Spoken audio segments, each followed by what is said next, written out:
ವೀಕ್ಷಕರೇ, ನಮ್ಮಲ್ಲಿ ಸಾಕಷ್ಟು ಜನ ಈ ಪ್ರಕರಣವನ್ನ ಎಲ್ಲಾದರೂ ಒಂದು ಕಡೆ ಕೇಳಿದ್ದೇವೆ ಅಥವಾ ಓದಿದ್ದೇವೆ. ಆದರೆ ಇಂದು ಅದರ ಡೀಟೇಲ್ಡ್ ಅನಾಲಿಸಿಸ್ನ ಮಾಡೋಣ.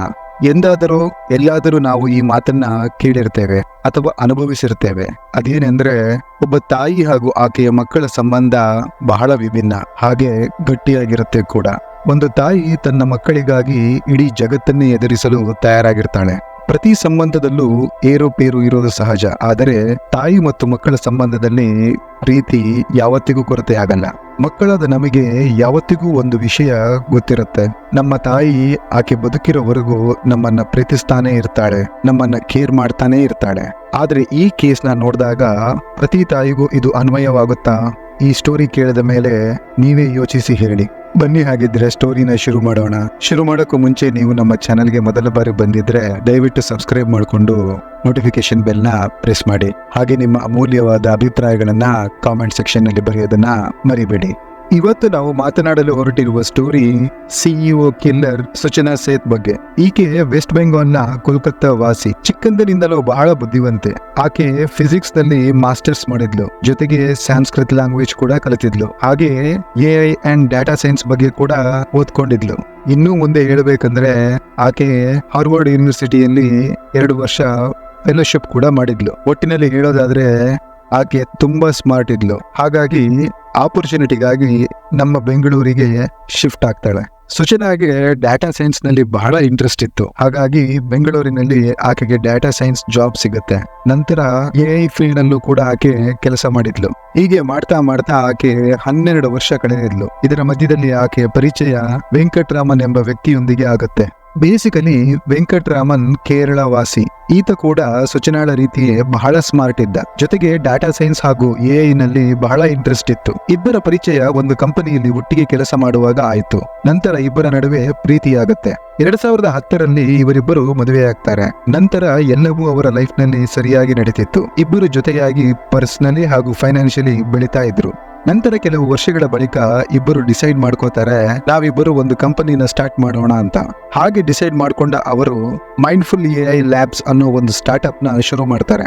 ಎಲ್ಲವೂ ಅವರ ಲೈಫ್ ನಲ್ಲಿ ಸ್ಮೂತ್ ಆಗಿ ನಡೀತಿತ್ತು. ಕೆಲವು ಸಮಯದ ನಂತರ ವೆಂಕಟ್ ಆ ಕಂಪನಿಯಿಂದ ಹೊರಗೆ ಬರ್ತಾನೆ. ಬಂದವನೇ ಬೇರೆ ಕಂಪನಿಗೆ ಜಾಯಿನ್ ಆಗ್ತಾನೆ.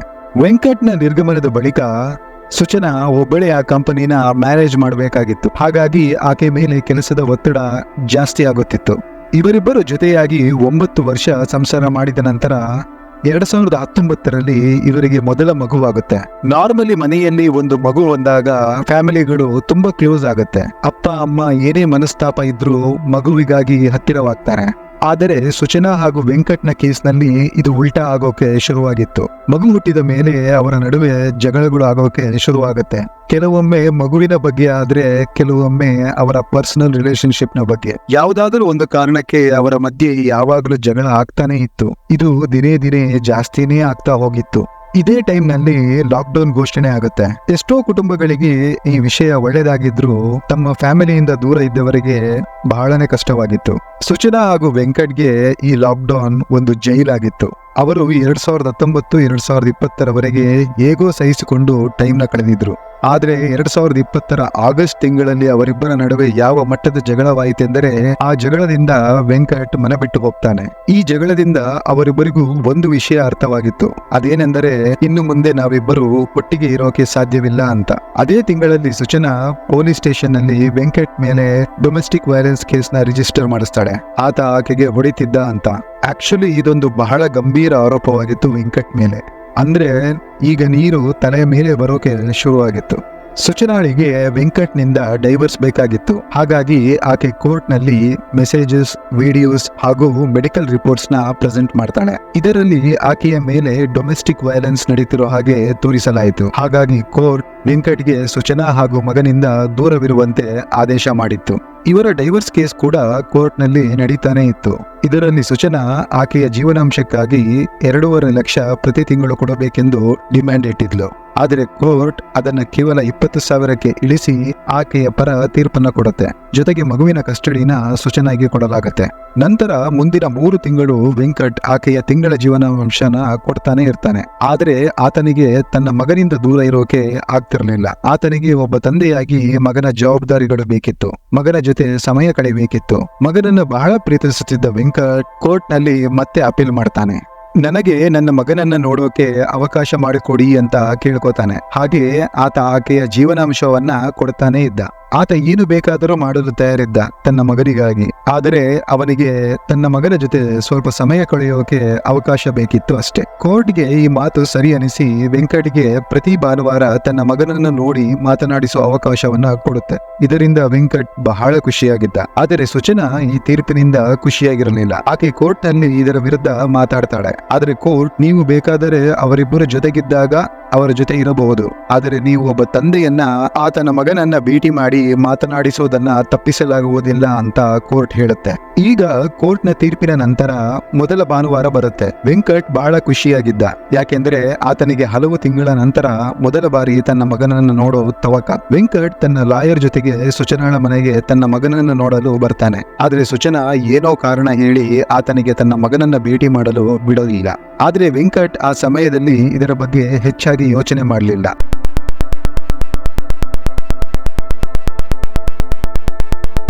ಪ್ರತಿ ವಾರ ಆಕೆ ಏನಾದರೂ ಒಂದು ಕಾರಣ ಹೇಳಿ ಮಗನನ್ನ ಭೇಟಿ ಮಾಡದ ಹಾಗೆ ನೋಡ್ಕೋತಿದ್ಲು. ಈಗ ವೆಂಕಟ್ಗೆ ಅರ್ಥ ಆಗಿತ್ತು, ಇಲ್ಲಿ ಸುಚನಾನೇ ಬೇಕು ಅಂತಲೇ ನನಗೆ ನನ್ನ ಮಗನನ್ನ ಭೇಟಿ ಮಾಡಲು ಬಿಡ್ತಿಲ್ಲ ಅಂತ. ಹಾಗಾಗಿ ವೆಂಕಟ್ ಯಾವಾಗ 4ನೇ ವಾರ ಬಂದಿರ್ತಾನೋ ಆಗ ಸುಚನಾಗೆ ಹೇಳ್ತಾನೆ, ನೋಡು, ನೀನು ನನ್ನ ಮಗನನ್ನ ಭೇಟಿ ಮಾಡಲು ಬಿಡ್ಲಿಲ್ಲ ಅಂದ್ರೆ ನಾನು ಈ ವಿಷಯವನ್ನ ಕೋರ್ಟ್ಗೆ ತಗೊಂಡು ಹೋಗ್ತೀನಿ ಅಂತಾನೆ. ಸುಚನಾ ಇಲ್ಲಿಯವರೆಗೂ ಹೇಗೋ ವೆಂಕಟ್ ಹಾಗೂ ಮಗನನ್ನ ಭೇಟಿ ಮಾಡದೆ ಇರೋ ಹಾಗೆ ನೋಡ್ಕೊಂಡಿದ್ಲು. ಆದ್ರೆ ಈಗ ಸುಚನಾ ಏನ್ ಮಾಡ್ತಾಳೆ, ಯಾಕೆಂದ್ರೆ ಈ ವಿಷಯ ಕೋರ್ಟ್ಗೆ ಹೋದ್ರೆ ಆಕೆ ಏನೂ ಮಾಡೋಕ್ಕಾಗಲ್ಲ ಅನ್ನೋದು ಆಕೆಗೆ ಗೊತ್ತಿತ್ತು. ಈಗ ನೆಕ್ಸ್ಟ್ ಸಂಡೇ ಬರೋಕೆ ಒಂದು ದಿನ ಮುಂಚೆ, ಅಂದ್ರೆ ಜನವರಿ 6, 2024 ಶನಿವಾರ ಆಕೆ ಮಗನೊಂದಿಗೆ ಗೋವಾಗೆ ಹೋಗ್ತಾಳೆ. ಸುಚನಾಳ ಪ್ಲಾನ್ ಏನಾಗಿತ್ತಂದ್ರೆ, ಮಗ ಇಲ್ಲಿ ಬೆಂಗಳೂರಲ್ಲಿ ಇಲ್ವೇ ಇಲ್ಲ ಅಂದ್ರೆ ಆತನನ್ನ ಮೀಟ್ ಮಾಡೋಕೆ ವೆಂಕಟ್ಗೆ ಆಗಲ್ಲ ಅಂತ. ಹಾಗಾಗಿ ಆಕೆ ಗೋವಾಗೆ ಹೋಗ್ತಾಳೆ. ಅಲ್ಲಿ ನಾರ್ತ್ ಗೋವಾದ ಕ್ಯಾನ್ಕೋಟ್ ಎಂಬ ಪ್ರದೇಶದಲ್ಲಿ ಇದ್ದ ಹೋಟೆಲ್ ಸೋಲ್ ಬನಿಯಾನ್ ಗ್ರ್ಯಾಂಡೆ ನಲ್ಲಿ ರೂಮ್ 404 ಬುಕ್ ಮಾಡ್ತಾಳೆ. ಅದು 6ರಿಂದ 10 ಜನವರಿಯವರೆಗೆ. ಜನವರಿ 6ಕ್ಕೆ ಚೆಕ್ ಇನ್ ಆದ ಸುಚನಾ ಹಾಗೂ ಮಗ ರಿಸೆಪ್ಷನಿಸ್ಟ್ ಹತ್ರ ಕೇಳ್ತಾಳೆ, ಇಲ್ಲಿ ನನ್ನ ಮಗನೊಂದಿಗೆ ಸುತ್ತಾಡಲು ಯಾವ ಸ್ಥಳಗಳಿವೆ ಅಂತ. ಹಾಗೆ ಜನವರಿ 6ಕ್ಕೆ ಮತ್ತೆ 7ಕ್ಕೆ ಆಕೆ ಮಗನೊಂದಿಗೆ ಗೋವಾದ ಬೇರೆ ಲೊಕೇಶನ್ ನಲ್ಲಿ ಸುತ್ತಾಡ್ತಾಳೆ. ಈ ಸುತ್ತಾಡುವ ಸಮಯದಲ್ಲಿ ಮಗ ಬಹಳಷ್ಟು ಸರ್ತಿ ಅಪ್ಪ ಬರ್ತಾರಾ, ಯಾವಾಗ ಬರ್ತಾರೆ ಅಂತ ಕೇಳಿದ್ದ. ಇಲ್ಲಿ ವೆಂಕಟ್ ಜನವರಿ 7ಕ್ಕೆ ಸುಚನಾಗೆ ಕಾಲ್ ಮಾಡ್ತಾನೆ, ತನ್ನ ಮಗನನ್ನ ನೋಡ್ಬೇಕು, ಮಾತಾಡ್ಬೇಕು ಅಂತ. ಆದ್ರೆ ಸುಚನಾ ಇಲ್ಲಿಯೂ ಅವನನ್ನ ಅವಾಯ್ಡ್ ಮಾಡ್ತಾಳೆ. ಫೋನ್ ನಲ್ಲಿ ಮಾತನಾಡೋಕು ಕೂಡ ಕೊಡಲ್ಲ. ಆಕ್ಚುಲಿ ಆ ದಿನ ವೆಂಕಟ್ ಇಂಡಿಯಾದಲ್ಲೇ ಇರಲಿಲ್ಲ. ಆತ ಬಿಸ್ನೆಸ್ ವಿಷಯವಾಗಿ ಇಂಡೋನೇಷಿಯಾಗೆ ಹೋಗಿದ್ದ. ಹಾಗಾಗಿ ಜಸ್ಟ್ ಫೋನ್ ನಲ್ಲಿ ಮಾತಾಡ್ಸು ಅಂತ ಕೇಳ್ಕೊತಾನೆ. ಆದ್ರೆ ಸುಚನಾ ಅದಕ್ಕೂ ನಿರಾಕರಿಸ್ತಾಳೆ. ನಂತರ ಜನವರಿ 7ರ ಭಾನುವಾರ ರಾತ್ರಿ ಸುಮಾರು 10 ಗಂಟೆಗೆ ಸುಚನಾ ಹೋಟೆಲ್ನ ರಿಸೆಪ್ಷನಿಸ್ಟ್ ಹತ್ತಿರ ಬಂದು ಒಂದು ಕ್ಯಾಬ್ ಬುಕ್ ಮಾಡೋಕೆ ಹೇಳ್ತಾಳೆ. ಆಕೆ ಜನವರಿ 10ರವರೆಗೆ ಅಲ್ಲೇ ಗೋವಾದಲ್ಲೇ ಇರೋ ಪ್ಲಾನ್ ನಿಂದಲೇ ಬಂದಿದ್ಲು. ಆದ್ರೆ ಆಕೆಗೆ ಏನೋ ಅರ್ಜೆಂಟ್ ಕೆಲಸ ಬಂದಿದ್ದರಿಂದ ಹೋಟೆಲ್ನವರ ಬಳಿ ನನಗೆ ಬೆಂಗಳೂರಿಗೆ ಅರ್ಜೆಂಟ್ ಆಗಿ ಒಂದು ಕ್ಯಾಬ್ ಬುಕ್ ಮಾಡಿ ಅಂತ ಕೇಳ್ಕೊತಾಳೆ. ಆದ್ರೆ ಹೋಟೆಲ್ನವರು ಆಕೆಗೆ ಹೇಳ್ತಾರೆ, ನೀವು ಫ್ಲೈಟ್ ಬುಕ್ ಮಾಡೋದು ಒಳ್ಳೆಯದು. ಯಾಕೆಂದ್ರೆ ಒಂದು, ನೀವು ಬೇಗ ತಲುಪ್ತೀರಾ, ಹಾಗೆ ನಿಮ್ಮ ಬಹಳಷ್ಟು ಹಣ ಕೂಡ ಸೇವ್ ಆಗುತ್ತೆ. ಯಾಕೆಂದ್ರೆ ಬೆಂಗಳೂರು ಗೋವಾದಿಂದ ಸುಮಾರು 600 ಕಿಲೋಮೀಟರ್ ದೂರ. ಹಾಗೆ ರೋಡ್ ನಲ್ಲಿ ಹೋಗೋಕೆ 12ರಿಂದ 13 ಗಂಟೆ ಬೇಕಾಗುತ್ತೆ ಅಂತಾರೆ. ಸುಚನಾ ಹೋಟೆಲ್ ಅವರಿಗೆ ಹೇಳ್ತಾಳೆ, ಹಣ ಹಾಗೂ ಸಮಯದ ಚಿಂತೆ ನೀವು ಮಾಡಬೇಡಿ, ನನಗೆ ಗೊತ್ತು ನಾನು ಏನ್ ಮಾಡ್ತಿದ್ದೀನಿ ಅಂತ. ನೀವು ಜಸ್ಟ್ ಒಂದು ಕ್ಯಾಬ್ ಬುಕ್ ಮಾಡಿ ಅಂತಾಳೆ. ಹೋಟೆಲ್ನವರು ಜಾಸ್ತಿ ಮಾತಾಡದೆ ಅವರ ರೆಗ್ಯುಲರ್ ಕ್ಯಾಬ್ ಡ್ರೈವರ್ಗೆ ಕಾಲ್ ಮಾಡ್ತಾರೆ. ಆತನ ಹೆಸರು Roy John D'Souza.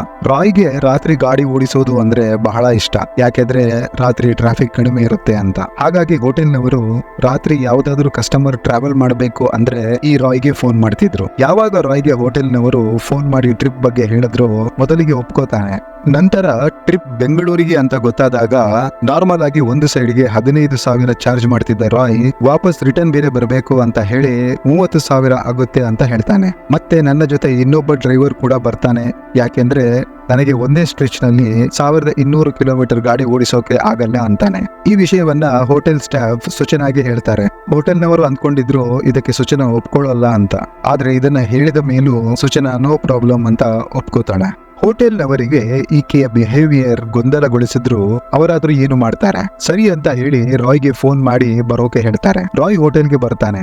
ಸೂಚನಾಳ red trolley bag ನ ಕಾರ್ ಡಿಕ್ಕಿಯಲ್ಲಿ ಇಡ್ತಾನೆ. ಆದ್ರೆ ಆ ಬ್ಯಾಗ್ ತುಂಬಾ ವೆಯ್ಟ್ ಆಗಿತ್ತು. ಅದಕ್ಕೆ ರಾಯ್ ಕೇಳ್ತಾನೆ, ಬ್ಯಾಗ್ ನಲ್ಲಿ ಆಲ್ಕೋಹಾಲ್ ಏನಾದ್ರೂ ಇದೆಯಾ, ಯಾಕೆಂದ್ರೆ ಬ್ಯಾಗ್ ಇಷ್ಟೊಂದು ಭಾರವಾಗಿದೆಯಲ್ಲ ಅಂತ. ಅದಕ್ಕೆ ಸೂಚನಾ ಹೇಳ್ತಾಳೆ, ಇಲ್ಲ, ಗೋವಾದಲ್ಲಿ ತುಂಬಾ ಶಾಪಿಂಗ್ ಮಾಡಿದ್ದೆ, ಹಾಗಾಗಿ ಬ್ಯಾಗ್ ಭಾರವಾಗಿದೆ ಅಷ್ಟೇ ಅಂತಾಳೆ. ನಂತರ ಶುರುವಾಯ್ತು ಇವರ ದೀರ್ಘವಾದ ಗೋವಾ ಟು ಬ್ಯಾಂಗ್ಳೂರ್ ಜರ್ನಿ ಮಾಡುವಾಗ ರಾಯ್ ಸೂಚನಾಳ ಬಳಿ ಮಾತನಾಡಿಸೋ ಪ್ರಯತ್ನ ಪಡ್ತಾನೆ. ಆದ್ರೆ ಸೂಚನಾ ಅದಕ್ಕೆ ರೆಸ್ಪಾನ್ಸ್ ಮಾಡ್ತಿರಲ್ಲ. ಹಾಗಾಗಿ ರಾಯ್ ತಾನು ಕರ್ಕೊಂಡು ಬಂದಿದ್ದ ಇನ್ನೊಬ್ಬ ಡ್ರೈವರ್ ಜೊತೆ ಮಾತಾಡ್ತಾ ಗಾಡಿ ಓಡಿಸೋಕೆ ಶುರು ಮಾಡ್ತಾನೆ. ನಂತರ ರಾತ್ರಿ 2 ಗಂಟೆಯ ಸುಮಾರಿಗೆ ಅವರು ಗೋವಾ ಹಾಗೂ ಕರ್ನಾಟಕ ಬಾರ್ಡರ್ ತಲುಪ್ತಾರೆ. ಆದ್ರೆ ಅಲ್ಲಿ ಒಂದು ದೊಡ್ಡ ಟ್ರಾಫಿಕ್ ಜಾಮ್ ಆಗಿರುತ್ತೆ, ಏಕೆಂದ್ರೆ ಅಲ್ಲಿಯೇ ಸ್ವಲ್ಪ ಮುಂದೆ ಒಂದು ಟ್ರಕ್ ನ ಆಕ್ಸಿಡೆಂಟ್ ಆಗಿರುತ್ತೆ. ಆಗ ರಾಯ್ ಯೋಚನೆ ಮಾಡಿ ಹೇಳ್ತಾನೆ, ನೀವು ಒಂದು ಫ್ಲೈಟ್ ಬುಕ್ ಮಾಡಿ ಮೇಡಮ್, ನಾನು ನಿಮಗೆ ಹತ್ತಿರದ ಏರ್ಪೋರ್ಟ್ ಗೆ ಡ್ರಾಪ್ ಮಾಡ್ತೀನಿ, ಹಾಗೆ ನನಗೆ ನೀವು ಅರ್ಧ ಚಾರ್ಜ್ ಕೊಟ್ರೆ ಸಾಕು ಅಂತ ಕೇಳ್ಕೊತಾನೆ. ಆದ್ರೆ ಸೂಚನಾ ಹೇಳ್ತಾಳೆ, ನನಗೆ ಫ್ಲೈಟ್ ಇಂದಲ್ಲ, ಬೈ ರೋಡ್ ಬೆಂಗಳೂರು ತಲುಪಬೇಕು, ಇಷ್ಟೇ ಹೊತ್ತಾದರೂ ನಾನು ಈ ಕ್ಯಾಬ್ ನಲ್ಲೇ ರೀಚ್ ಆಗ್ತೀನಿ ಅಂತ ಹೇಳ್ತಾಳೆ. ಆಕೆಗೆ ಬೈ ರೋಡ್ ಎಷ್ಟು ಟೈಮ್ ಬೇಕಾಗುತ್ತೆ ಅಥವಾ ಹಣ ಎಷ್ಟು ಖರ್ಚಾಗುತ್ತೆ ಅನ್ನೋದರ ಬಗ್ಗೆ ಲೆಕ್ಕ ಇರಲಿಲ್ಲ. ಆಕೆಗೆ ಜಸ್ಟ್ ಕ್ಯಾಬ್ ನಲ್ಲಿ ಬೆಂಗಳೂರಿಗೆ ರೀಚ್ ಆಗ್ಬೇಕಾಗಿತ್ತು ಅಷ್ಟೇ. ಆ ಟ್ರಾಫಿಕ್ ಜಾಮ್ ನಿಂದಾಗಿ 4 ಗಂಟೆ ಕ್ಯಾಬ್ ಒಳಗೆ ಕೂತ್ಕೋತಾರೆ. ನಂತರ ಜನವರಿ 8ರ ಬೆಳಿಗ್ಗೆ 6 ಗಂಟೆಗೆ ಇವರು ಗೋವಾ ಹಾಗೂ ಕರ್ನಾಟಕದ ಬಾರ್ಡರ್ ಕ್ರಾಸ್ ಮಾಡ್ತಾರೆ.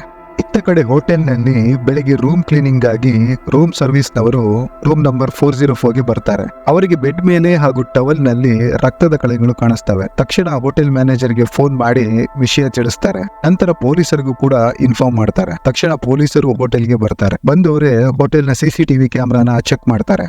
ತಕ್ಷಣ ರಾಯ್ಗೆ ಫೋನ್ ಮಾಡಿ, ನಿನ್ನ ಗಾಡಿಯಲ್ಲಿ ಸೂಚನಾ ಎಂಬ ಪ್ಯಾಸೆಂಜರ್ ಕೂತಿದ್ದಾರಾ ಅಂತ ಕೇಳ್ತಾರೆ. ಅದಕ್ಕೆ ರಾಯ್ ಹೌದು ಅಂತಾನೆ. ಆಗ ಪೊಲೀಸರು ಆಕೆಗೆ ಫೋನ್ ಕೊಡು, ನಾವು ಮಾತನಾಡಬೇಕು ಅಂತ ಕೇಳ್ತಾರೆ. ಪೊಲೀಸರು ಸೂಚನಾನನ್ನ ಕೇಳ್ತಾರೆ, ನಿಮ್ಮ ಮಗ ಎಲ್ಲಿ ಅಂತ. ಆಗ ಆಕೆ ಒಂದು ಚೂರು ಎದುರಿಕೊಳ್ಳದೆ, ನಮ್ಮ ರಿಲೇಟಿವ್ಸ್ ಒಬ್ಬರು ಗೋವಾದಲ್ಲಿ ಇದ್ದಾರೆ, ಅವರ ಮನೆಯಲ್ಲಿ ಬಿಟ್ಟು ಬಂದಿದ್ದೀನಿ ಅಂತಾಳೆ. ಆ ಮನೆಯವರ ಅಡ್ರೆಸ್ ಕೂಡ ಕೊಡ್ತಾಳೆ.